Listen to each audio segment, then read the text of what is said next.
Hello friends, good morning. मैं हूं MJ. जैसे कि देख रहे हैं फ्रेंड्स, मेरे कुछ प्लांट अभी धीरे धीरे करके डोरमेंसी में जा रहे हैं। ये जो पत्ते देख रहे हैं, पत्ते सूखने की ये निशानी है कि इनके ऊपर फंगल इन्फेक्शन लग रहा है, जिसकी वजह से ये धीरे धीरे डोरमेंट होंगे और बाद में इसके पत्ते पीले होकर गिरना स्टार्ट कर देंगे। लेकिन एक दिक्कत फ्रेंड्स, आप सभी को पता है, मेरे यहाँ बारिश रुक नहीं रही। डेली मेरे यहाँ बारिश हो जाती है और वही रीजंस की वजह से मेरे जो प्लांट है वो 100% डोरमेंसी में नहीं जा पाते और फिर से इसके ऊपर नए शूट्स निकलना शुरू हो जाते हैं।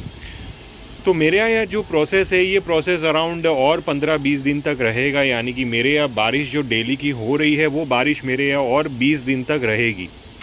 तो जब तक ये बारिश कम्प्लीटली स्टॉप नहीं हो जाती तब तक मेरे जो प्लांट है वो 100% डोरमेंसी में नहीं जाएंगे। 100% डोरमेंसी का मतलब ये है कि प्लांट के ऊपर से सारे पत्ते अपने आप गिर जाना, प्लांट टोटली ओपन हो जाना, यानी कि एक भी पत्ता प्लांट के ऊपर नहीं बचेगा। ऐसी कंडीशन तभी मेरे यहाँ क्रिएट होगी जब मेरे यहाँ बारिश रुकेगी, और ये चीज़ होगी मेरे यहाँ 20 दिन बाद। तो मेरे पास अभी भी टाइम है, क्योंकि मेरे यहाँ जो प्रूनिंग डेट है वो 1 नवंबर के आसपास है। तो तब तक के लिए तो मेरे जो प्लांट है जो भी डोरमेंसी में जाने वाले हैं वो कम्प्लीटली डोरमेंसी में चले जाएंगे। लेकिन एक सवाल ऐसा है, जो बहुत सारे नए रोजेरियंस जो है, जो बहुत सारे नए लोग हैं जो रोजेस ग्रो कर रहे हैं, उनको समझ नहीं आता है कि भाई हमें अपने रोजेस को डोरमेंट करना क्यों है, why to dormant our plant. ये चीज़ बहुत सारे रोजेरियन को समझ नहीं आ रही और सोच रहे हैं कि भाई क्यों फालतू का डोरमेंसी करना है, ये सब चीज़ें बेकार होती है और ये और वो। देखिए, अगर आपका जो प्लांट है डोरमेंट होता है तो एक कंडीशन आपके प्लांट के अंदर क्रिएट होगी, और वो कंडीशन होगी प्लांट खुद को डिटॉक्सिफिकेशन प्रोसेस में ले जाएगा। और यही एक मेन चीज़ होता है और यही एक मेन मोटिव होता है डोरमेंसी का। अब जो भी नए प्लांट्स है उसको तो मैं डोरमेंट नहीं ले जाऊंगा, तो क्या इसमें डिटॉक्सिफिकेशन का प्रोसेस नहीं चलेगा? देखिए, ये जो प्लांट है, ये प्लांट अभी बहुत छोटे हैं, इनके पास उतना ज़्यादा स्टोरेज नहीं है। इनके अंदर अगर हम डिटॉक्सिफिकेशन का प्रोसेस करेंगे तो मे बी ये प्लांट डाईबैक हो सकता है। डिटॉक्सिफिकेशन का प्रोसेस क्या है वही हमें जानना जरूरी है पहले, तो हम अपने प्लांट को डोरमेंसी में ले जा सकते हैं। तो यही प्रोसेस के बारे में आज मैं थोड़ी सी जानकारी आपको देना चाहता हूँ, ताकि आप भी थोड़े से क्लियर रहो कि आपको अपने पौधे को डोरमेंसी में ले जाना है या नहीं ले जाना।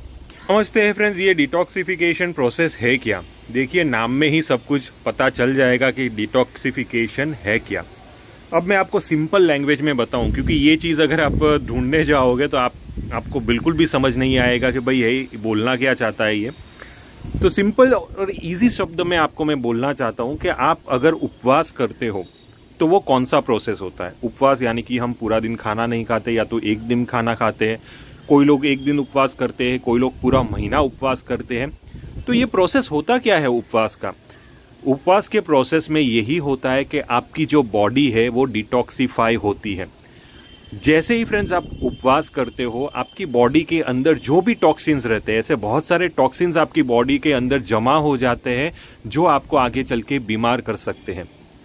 और ये डिटॉक्सिफिकेशन आपकी बॉडी में होना जरूरी है, जिसकी वजह से आपके बॉडी के अंदर से सारे टॉक्सिन्स आपके बॉडी से बाहर निकल जाएंगे और आप एक हेल्दी लाइफस्टाइल जी पाओगे। यही मेन पर्पस होता है उपवास का। तो अगर हम प्लांट को भी उपवास पे ले जाए तो यही एक मेन पर्पस है हमारा डोरमेंसी का। डोरमेंसी का मतलब है कि प्लांट को उपवास पे ले जाना। जी हाँ, अब आप थोड़ा थोड़ा समझ में आ गया होगा कि प्लांट को कैसे हम उपवास पे ले जाते हैं। जैसे ही फ्रेंड्स हम अपने प्लांट के अंदर पानी देना कम कर देते हैं, फर्टिलाइजर देना रोक देते हैं, प्लांट के ऊपर से जितने भी पत्ते हैं वो गिराना शुरू कर देंगे। ये होता है प्लांट का डिटॉक्सिफिकेशन का प्रोसेस। जैसे ही फ्रेंड्स आप पूरे साल अपने प्लांट के ऊपर से फ्लावर्स लेते हो, प्लांट के ऊपर से ग्रोथ लेते हो, आप अलग अलग टाइप के केमिकल फर्टिलाइजर्स यूज करते हो। फ्लावरिंग्स के लिए आप अलग केमिकल फर्टिलाइजर्स यूज करते हो, और प्लांट के पत्ते लाने के लिए आप अलग केमिकल फर्टिलाइजर्स यूज करते हो। प्लांट की जो रूट सिस्टम को डेवलप करने के लिए अलग अलग केमिकल फर्टिलाइजर्स यूज करते हो। प्लांट के ऊपर से जो कीड़े हैं, फंगस है, उसको डिस्ट्रॉय करने के लिए, उसको मारने के लिए आप अलग अलग केमिकल इंसेक्टिसाइड का यूज करते हो। ये सारी चीजें जो होती है, ये धीरे धीरे प्लांट के अंदर उसका जो टॉक्सिन्स रहता है वो प्लांट के अंदर एक्यूमुलेट हो जाता है, यानी कि प्लांट के अंदर जमा हो जाता है। और ये कहाँ पे जमा होता है? ये एग्जैक्टली जमा होता है आपके प्लांट के पत्तों के अंदर, आपके प्लांट के नोड एरियाज के आसपास, प्लांट के रूट सिस्टम के अंदर, अलग अलग जगहों पे ये जमा हो जाता है। और प्लांट वो चीज़ उसका यूटिलाइजेशन नहीं करता, वो सिर्फ वही चीज़ का यूटिलाइजेशन करता है जो प्लांट के लिए अच्छा है। जैसे कि अगर प्लांट को कोई अच्छा खाना मिल गया, यानी कि नाइट्रोजन प्लांट को सबसे ज़्यादा पसंद होता है। कोई भी प्लांट हुआ उसके लिए अगर बेस्ट फूड होगा वो है नाइट्रोजन, उसका फेवरेट खाना है। तो प्लांट क्या करेगा? वो टॉक्सिन्स को साइड पे रखेगा, भाई इसको साइड पे रखो, पहले मुझे ये नाइट्रोजन खाना है। तो प्लांट फटाफट नाइट्रोजन उठाना स्टार्ट कर देगा। अगर आप फॉस्फोरस बेस्ड फर्टिलाइजर डालोगे तो उसको उठाना स्टार्ट कर देगा। तो ये हिसाब से प्लांट जो आप फर्टिलाइजर दोगे वो फर्टिलाइजर के न्यूट्रिएंट्स तुरंत ही अपने अंदर सक करना स्टार्ट कर देगा। लेकिन डोरमेंसी प्रोसेस में होगा क्या कि जैसे ही आप अपने पौधे के अंदर पानी देना कम करोगे, आप अपने पौधे के अंदर न्यूट्रिएंट्स देना रोक दोगे, तो ये जो टॉक्सिन्स है प्लांट वो टॉक्सिन्स को फटाफट डिटॉक्सिफाई करना स्टार्ट कर देगा। यानी कि जो टॉक्सिन्स है वो टॉक्सिन्स प्लांट के अंदर स्टोर किए होते हैं उसका यूटिलाइजेशन करेगा प्लांट। क्योंकि जैसे ही आप अपनी बॉडी को भूखा रखोगे, ये एक सिंपल एग्जांपल है, आप जैसे ही आप अपनी बॉडी को भूखा रखोगे तो बॉडी को काम करने के लिए, क्योंकि बॉडी भले ही आप भूखे रहे हो, आप कोई भी एक्टिविटी ज़्यादा नहीं कर रहे हो, लेकिन आप सांस तो ले रहे हो, आप मूवमेंट तो थोड़ा बहुत कर रहे हो, उसके लिए एनर्जी की ज़रूरत होती है। तो वही चीज़ में अगर आप अपनी बॉडी को कोई भी टाइप का खाना वगैरह प्रोवाइड नहीं करते हो तो बॉडी क्या करेगी? जो अपने अंदर स्टोर किया हुआ जो भी टॉक्सिन्स है उसका यूटिलाइज करना शुरू कर देगी। तो वो टॉक्सिन्स धीरे धीरे आपके बॉडी के अंदर ख़त्म हो जाएंगे। आइदर ये टॉक्सिन्स के पसीने के थ्रू बाहर निकल जाएगा, या तो ये जो टॉक्सिन्स है वो धीरे धीरे करके आपके बॉडी के अंदर से बाहर निकल जाएगा, टॉयलेट के ज़रिए या तो यूरिन के ज़रिए ये बाहर निकल जाएगा और धीरे धीरे आपका जो बॉडी है वो टॉक्सिन से फ्री हो जाएगा। तो सेम तरीके से जो प्लांट है, जैसे ही आप फर्टिलाइज़र देना कम कर दोगे, जैसे ही आप फर्टिलाइज़र देना रोक दोगे या तो पानी देना उसको आप कम कर दोगे, तो प्लांट ये जो टॉक्सिन्स है उसके अंदर जो भी उसने अपने अंदर टॉक्सिन्स जमा करके रखे हुए हैं वो टॉक्सिन्स का यूटिलाइज करेगा और बाद में वो टॉक्सिन्स धीरे धीरे प्लांट के अंदर से ख़त्म होना शुरू हो जाएंगे। ये टॉक्सिन्स को ख़त्म होने के लिए कम से कम प्लांट के पास 45 दिन होने चाहिए या तो 60 डेज होने चाहिए, डिपेंड करता है आपका प्लांट कितना बड़ा है। अगर आपका प्लांट बड़ा है, जैसे कि ये जो मोटे मोटे स्टेम वगैरह आपके प्लांट के पास है, तो ये जो स्टेम वगैरह है ये इंडिकेट करता है कि प्लांट बर्दाश्त कर सकेगा 45 डेज़ की पूरी डोरमेंसी, जिसके अंदर से वो सारा टॉक्सिन्स अपने अंदर से निकाल लेगा। तो बस यही एक सिंपल चीज़ है जो आपको समझनी होगी कि हमें प्लांट को डोरमेंसी में क्यों ले जाना है। देखिए, डोरमेंसी में प्लांट खुद भी जाता है, यानी कि बारिश की सीज़न में मेरे जो प्लांट थे वो सेमी डोरमेंट कंडीशन में गए थे और बहुत जगहों पे जहाँ पे विंटर्स एकदम सिवियर होते हैं वहाँ पे भी प्लांट डोरमेंसी में चला जाता है और जहाँ पे गर्मियाँ बहुत ज़्यादा हैवी होती है वो टाइम पे भी प्लांट डोरमेंसी में चला जाता है। लेकिन ये जो नेचुरल डोरमेंसी का जो प्रोसेस रहता है वो एक परमानेंट प्रोसेस नहीं रहता। यानी कि समझ लो गर्मियों की सीज़न में आपका जो प्लांट है वो डोरमेंट हो रहा है, लेकिन आप उसके सामने करोगे क्या? प्लांट को बचाने के लिए आप शावरिंग अच्छी तरह करोगे, प्लांट को बहुत अच्छी तरह पानी दोगे, तो इससे होगा ये कि प्लांट पूरी तरह डोरमेंट नहीं हो पाएगा। सीज़न दूसरी आएगी, वो है मानसून की सीज़न। जब मेरे यहाँ बहुत ज़्यादा हैवी रेनफॉल्स होती है तो मेरे प्लांट के पत्ते पीले होके गिरना शुरू हो जाते हैं, लेकिन साथ में प्लांट नए पत्ते भी निकालना शुरू कर लेगा। यानी कि प्रोसेस यही आएगा कि प्रोसेस कंप्लीटली जो डोरमेंसी का प्रोसेस होना चाहिए, प्लांट को जितना टाइम चाहिए डिटॉक्सिफिकेशन का उतना टाइम प्लांट को नहीं मिलेगा। आ जाएगी विंटर सीज़न। विंटर सीज़न में भी जब टेम्परेचर 5 डिग्री 4 डिग्री आपके यहाँ जाता हो, तब ये टेम्परेचर में भी जब दिन का जो टाइम रहता है, दिन के टाइम में थोड़ी सी गर्मी रहती है, यानी कि दिन के टाइम पे 12 डिग्री 15 डिग्री तक का टेम्परेचर रहता है। ये टेम्परेचर में प्लांट डोरमेंसी में से बाहर निकलता है और रात के टाइम अचानक ठंड ज़्यादा हो जाती है तो प्लांट फिर से डोरमेंट हो जाता है। और ये जो पीरियड है ये पीरियड भी ज़्यादा लंबा नहीं रहता, अराउंड 15 या 20 या 25 दिन के आसपास का पीरियड रहता है।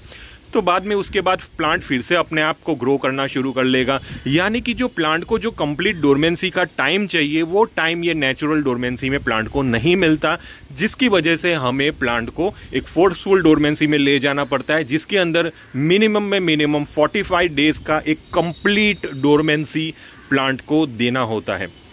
और इसीलिए ये कहा जाता है कि जब भी प्लांट को आप डोरमेंसी में ले जाते हो तो ये कंडीशन में आपके यहाँ बारिश नहीं होनी चाहिए। अगर आपके यहाँ बारिश हो रही है तो बाद में आपका जो प्लांट है वो कंप्लीट डोरमेंसी के प्रोसेस में नहीं जा पाएगा। इसका मतलब सीधा सीधा यही है कि आपका प्लांट कंप्लीटली डिटॉक्सिफाई नहीं हुआ है। तो जो भी टॉक्सिन्स प्लांट के अंदर जमा है वो टॉक्सिन्स प्लांट के अंदर से बाहर निकालने के लिए हमें डोरमेंसी का प्रोसेस करना पड़ता है, और उसके लिए 45 डेज़ का मिनिमम डोरमेंसी प्रोसेस होना चाहिए। और बाद में बारिश आपके यहाँ ये 45 डेज़ में बिल्कुल भी नहीं होनी चाहिए। ये कुछ ऐसे नियम हैं। अगर आपको डोरमेंसी के नियम पता नहीं है कि डोरमेंसी में क्या करना है, तो मेरी जो वीडियो है उसका लिंक मैंने डिस्क्रिप्शन बॉक्स में दिया है। वहाँ पे मैंने बताया कि किस हिसाब से क्या क्या हमें केयर लेनी है डोरमेंसी में। तो वो वीडियो आप देख लीजिए, तो आपको वो पर्टिकुलर केयर के हिसाब से अपने प्लांट को डोरमेंट करना है। और बाद में आपका जो प्लांट है एक बार डिटॉक्सीफाई हो जाएगा, उसके बाद आप प्रूनिंग करोगे। प्रूनिंग के बाद आपका प्लांट बहुत अच्छा फिर से ग्रोथ पकड़ेगा, अच्छी क्वालिटी के लीव्स आएंगे, अच्छी क्वालिटी के फ्लावर्स आएगा। तो ये एक चीज़ है जो आपको समझनी है, detoxification this is related to dormancy. लेकिन कुछ लोग को समझ नहीं आएगा लेकिन कुछ लोग को ये चीज़ समझ में नहीं पड़ेगी। वो यही मानेंगे कि हमें अपने प्लांट को डोरमेंसी में नहीं ले जाना। तो ये भी एक ऑप्शनल चीज़ है, ऐसा नहीं है कि आपको कंपलसरी आपके प्लांट को डोरमेंसी में ले जाना है। ये आपके ऊपर डिपेंड है। डोरमेंसी में ले जाने का प्रोसेस यही है कि प्लांट की हेल्थ को बेनिफिट करना, प्लांट को इतना मजबूत बनाना कि प्लांट टफ से टफ कंडीशन में आपके यहाँ सरवाइव कर पाए। देखिए मेरे यहाँ जो ये प्लांट है टफ से टफ कंडीशंस में इन सब ने सरवाइव किया है। मेरे यहाँ लगातार 2.5 महीने तक नॉन स्टॉप बारिश हुई थी और मेरे सारे प्लांट्स लगे हुए हैं कोकोपीट में। ऐसी खतरनाक कंडीशंस में भी मेरा एक भी प्लांट डाईबैक नहीं हुआ। वो क्यों नहीं हुआ? क्योंकि मैंने अपने प्लांट को ऐसा मजबूत बनाया है जिसकी वजह से ये टफ क्लाइमेट को भी वो बर्दाश्त कर लेगा और वो डाईबैक नहीं होगा। तो ऐसे ही हम अपने प्लांट को तैयार कर सकते हैं एक टफ कंडीशंस के लिए। तो यही एक चीज़ है जो अभी मैंने आपको समझाई। लेकिन यहाँ पे छोटे प्लांट्स की बात आती है। अब छोटे प्लांट्स के बारे में मैं यही बताना चाहता हूँ कि आपके यहाँ छोटे बच्चे होंगे, आप छोटे बच्चों को तो उपवास नहीं करवाओगे, क्योंकि छोटे बच्चों को रिक्वायरमेंट होती है एनर्जी की, खाने की। वो जितना ज़्यादा हो सके प्रोटीन्स वगैरह अपने अंदर लेते रहेंगे पूरा साल एक लिमिटेड एज तक, तो इनकी ग्रोथ अच्छी होगी। तो छोटे बच्चों को हम उपवास नहीं करवाते हैं क्योंकि उनको फूड की रिक्वायरमेंट होती है। सेम तरीके से जो छोटे प्लांट्स हमारे होते हैं, छोटे प्लांट को फूड की रिक्वायरमेंट होती है, उनको रेगुलर वाटरिंग की रिक्वायरमेंट होती है, उनको रेगुलर इंसेक्टिसाइड फंगीसाइड की रिक्वायरमेंट होती है, जिसकी वजह से वो अच्छी ग्रोथ कर सके, अपने रूट सिस्टम को डेवलप कर सके। तो ऐसे प्लांट को हमें डोरमेंट नहीं करना है। उसको आप नॉर्मली ट्रीट करिए, अच्छा खाना दीजिए, अच्छा फर्टिलाइज़र दीजिए, पानी ठीक तरीके से दीजिए, सनलाइट दीजिए। ये प्लांट को आप इंसेक्टिसाइड और फंगीसाइड भी स्प्रे करिए। एक और जो बड़े प्लांट है उसको हम डोरमेंसी में इजीली ले जाएंगे।